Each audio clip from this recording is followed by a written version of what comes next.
Welcome back, chemistry fans. We are going to do your homework for topic 12.4, which is all about spontaneity. So let's jump into the work right now.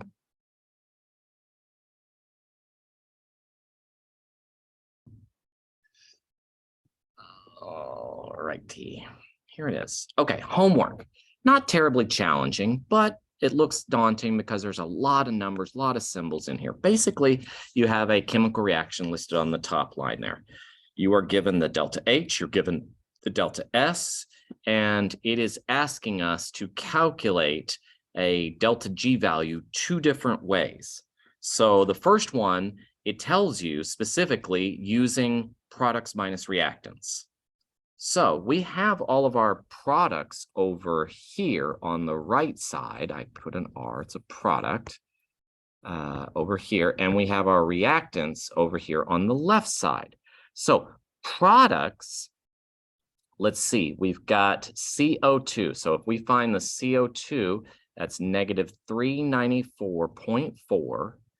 And our H2 has a 0 value. So there's nothing to add there. So that's products.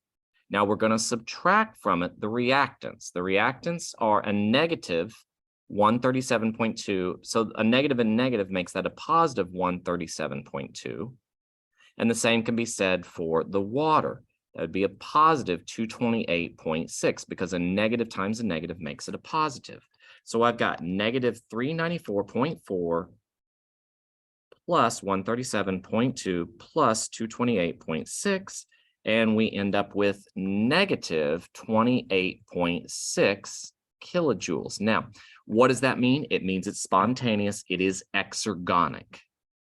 Okay, now on the second one, it's actually asking for us to calculate a delta G value at 700 degrees using the Hitz formula, H minus T delta S.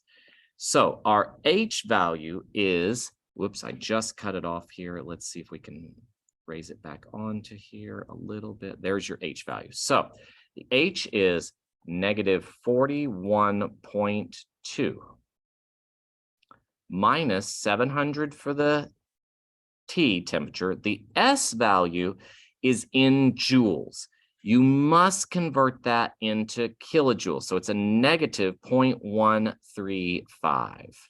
So now we can calculate this 700 times 0.135. They are both negative, so that cancels out. So that part of it becomes 94.5. It's negative 41.2 plus 94.5, meaning that this G value is 53.3 kilojoules. And it's positive. This time, it's endergonic.